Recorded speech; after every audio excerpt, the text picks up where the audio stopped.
Okay friends, dahil gusto nyo ng iba sa inyo na mag back to like when I started na nagbo-vlog ako kung saan saan ako pumunta. Ngayon, isasama ko kayo, mamimili tayo ng mga plants or titingin tayo ng mga plants. So sandali lang, magbubukas ako ng gate.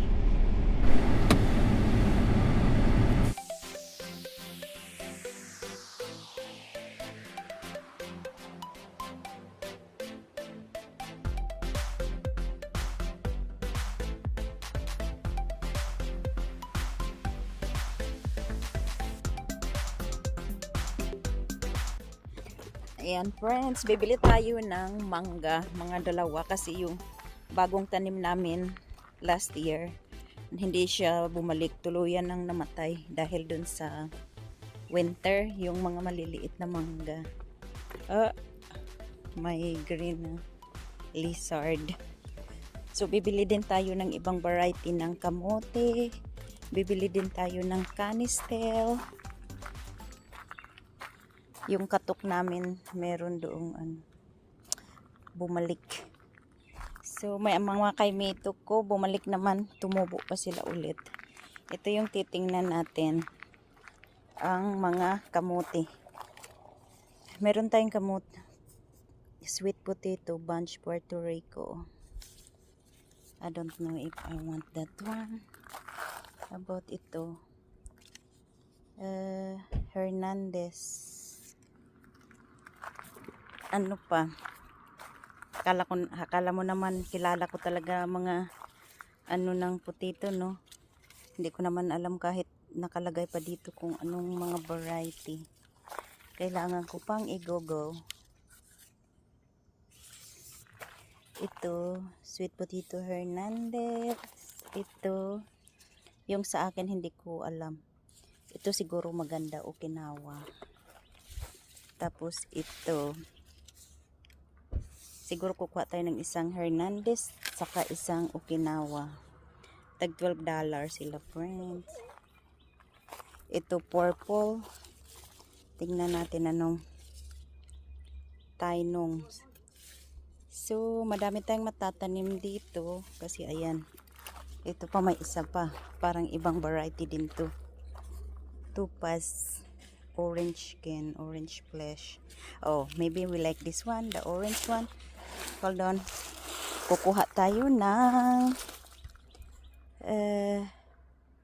yellow orange. Sandali, kuha tayo ng card.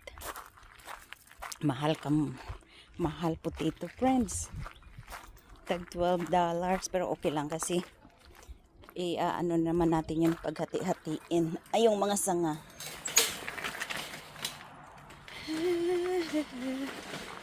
Dapat hindi ko makalimutan yung ikip ko yung mga variety nila. So kukuha tayo nitong purple. Ito white, meron akong white doon white flesh. So ito na lang, yellow orange. Tapos ito orange skin, orange flesh. Topaz, ano ba yung isa kinuha ko? Tainong. So ito, kukuha tayo nito.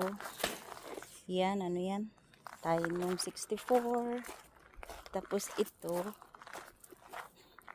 pareho lang ba? Pero parang mas maganda ito. Tapos ito, ano to?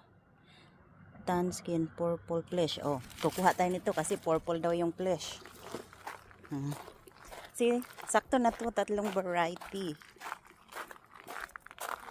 Palitan natin to kasi mukhang madami tayong matatanim doon sa isa. Kasi ito madaming sanga-sanga. Yan.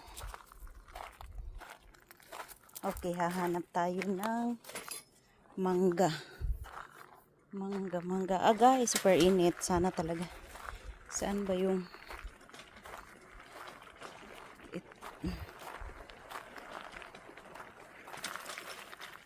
aray, ang sakit ng init ha. Masakit siya. Yung iba ko, yung kamyas ko namatay. Ayoko na magtanim ng kamyas. Mga ubi oh. Hindi siya talaga ano sa pag nag-winter. Mga sinigwilas, meron kami sinigwilas doon. Meron na rin ako mga sampalok, tsaka aratilis, o ano pa. Doon na lang tayo sa mangga, tsaka sa kanistil or tisa ni Shannon. Ang init. Ang init. Init. Ito may mga atis din. Gusto ko pa ng isang avocado kasi yung mga avocado namin hindi sila yung mga barating avocado na to broke down. Aray ko po, ang init, grabe. Ito kanistil. Tag $40 sila, friends. Ayan, kanistil. Tapos mga mangga. Tag $40 din sila. Nung nakaraan, tag 45. So, kukuha tayo ng 2 mangga. Ay, ang init, sandali. Oh, ayan, kung gusto nyo ng malunggay, ayan, no. Malaki na, $25 lang. May maliit din. Ayan, no. Hindi ko alam kung magkano yan. Sandali. Pasok tayo sa loob kasi bibili ako ng mga seeds. So, sa loob kayo magbabayad, friends. Dadalhin nyo lang tong mga to. Tapos dito sa loob may mga seeds sila. Ang sadya natin ay ang wala yata silang ito pala ito. Yan yung sadya natin.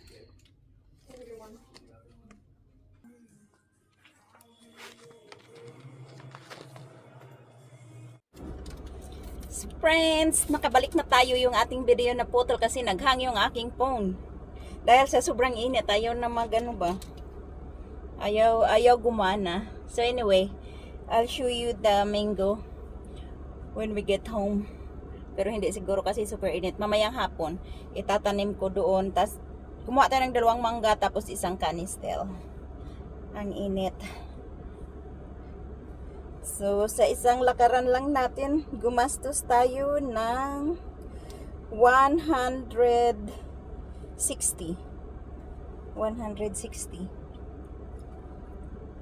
Kasi tag 40 yung mangga. Tapos yung kanistel 40 din. Tapos yung ating tatlong kamote tag 12. Tapos bumili tayo ng yan, ampalaya kasi hindi ako nakapag-save ng ng ampalaya buto. Hindi ako magaling sa ganun, friends. Okay. Let's go. I need to buy new camera holder again if I'm gonna start vlogging again wherever I go, para meron tayong hindi kayo natutumba. See you sa house. So, ayan friends, ito yung mga nabili natin kanina, yung mga mangga pala na tanim na ni Shannon. Tinanim na namin habang nagluluto ako dito. Ayan. So, bumili din siya ng pagdating niya may dala din siyang jabuticaba. Ayan. Pulista. Tag ano siya, sa Home Depot to siya, friends. Tag $89 yung isa. Ito din, pareho lang sila. Yan, pulista. $89 sila. Tapos papakita ko sa inyo yung ang ating mga ni-replace na doon sa dating mangga na tinanim namin dito na namatay noong February, nung winter. Tsaka yung isang, ito yung paborito ni Shannon, tisa. Ayaw ko to, friends. So, gustong gusto niya yan. Ayan no, ang liit. Ito yung nabili ko kanina. Yan, sa Eco. Ayan siya. Eco Global Farm. Yan. Canistel. Rose sa puti. Tisa, yan siya. Tapos, sandali. Anong variety niya? Rose sa puti. Tapos, itong isang mangga. Yan. Orange sherbet. Sherbet. Yan, ito yung nabili natin kanina, tag $40. Ito rin. Dati tag 45 to sila. Ewan ko bakit ngayon 40 na lang kasi siguro dahil super init, kunti lang yung mga bumibili. So ayan, hindi sila mga ganun kalakihan. Sweet tart naman ang variety nito. So yeah, that's it for our video today, friends. Thank you so much for watching. Bye. Mag-iingat po kayo. God bless.